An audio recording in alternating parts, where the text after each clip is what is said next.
আসসালামু আলাইকুম গাইস, এটা আমার প্রথম ভিডিও। আশা করছি আপনাদের কাছে ভালো লাগবে।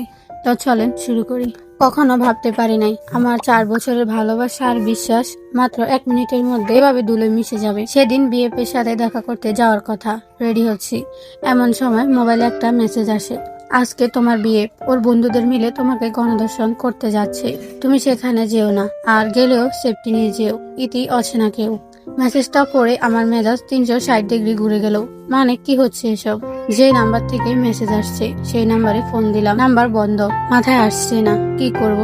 যদি কথাটা সত্যি হয় তখন 4 বছরের রিলেশন আমার আর পারহানে, কিন্তু এখন পর্যন্ত ওর ব্যবহারে এমন কিছু প্রকাশ পায়নি।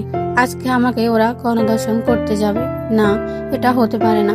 এদিক দিয়ে পারহান ফোন দিয়ে খুব জলদি যেতে বলছে তার বন্ধু সিয়ামের ফ্ল্যাটে। আজ নাকি ওর বন্ধু আরিয়ানের জন্মদিন, সবার গার্লফ্রেন্ড আসবে, তাই আমাকেও যেতে বলছে। আমি রাস্তায় বের হতে কেন যেন যেতে ইচ্ছে হচ্ছে না, তবুও পারহানের এমন চাপে যেতেই হবে, না হলে ওর আবার সেই রাগ কি না কি করে ফেলবে জানা নেই। তবুও আমি অহনাকে ফোন দেই, অহনা আর আমি একসাথে যাব। আমি অহনার জন্য অপেক্ষা করছি, আর পারহান ফোনের উপর ফোন দিয়ে যাচ্ছে, মানছে না কোনো মতেই। হয়তো বা বেশি জরুরি তাই এমন করছে ও। যাই হোক, আমি দাঁড়িয়ে আছি। এমন সময় অহনা এসে ডাক দিল।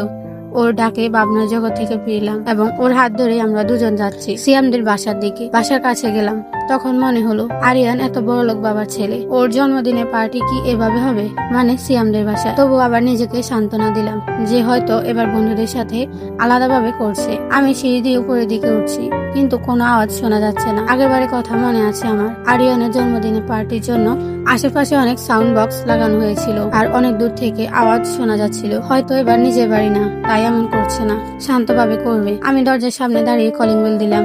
দরজা খুলতেই দেখি পারহান দাঁড়িয়ে আছে, ভিতরে আরো 3 বন্ধু, আরিয়ান নেই। অথচ একটু আগে পারহান আমাকে বলল কেক নিয়ে ওরা বসে আছে। তাহলে কি ও মিথ্যা বলছে আর অচেনা সে মানুষটির কথাই সত্যি? কিন্তু এখন এসব বাবার সময় না, অনেক দেরি হয়ে গেছে। আমাকে চুপ থাকতে দেখে পারহান আমাকে টান দিয়ে ভেতরে আনে। অহনাইটাকে রোমান্স ভেবে নিচেও ভিতরে চলে আসে। পারহান দরজা লাগিয়ে দিতে ওর বন্ধুরা এগিয়ে আসে আর বলতে থাকে, ভাই চাইছিলাম একটা, পেয়ে গেলাম 2টা। ওরা আমাকে আর অহনাকে ভাগাভাগি করতে শুরু করে, কে কাকে নেবে। আমার সমস্ত বিশ্বাস ভালোবাসা সব যেন এক নিমিষে শেষ হয়ে গেল। আসসালামু আলাইকুম গাইস, এই গল্পের পার্ট 2 দেখতে চাইলে কমেন্ট করো।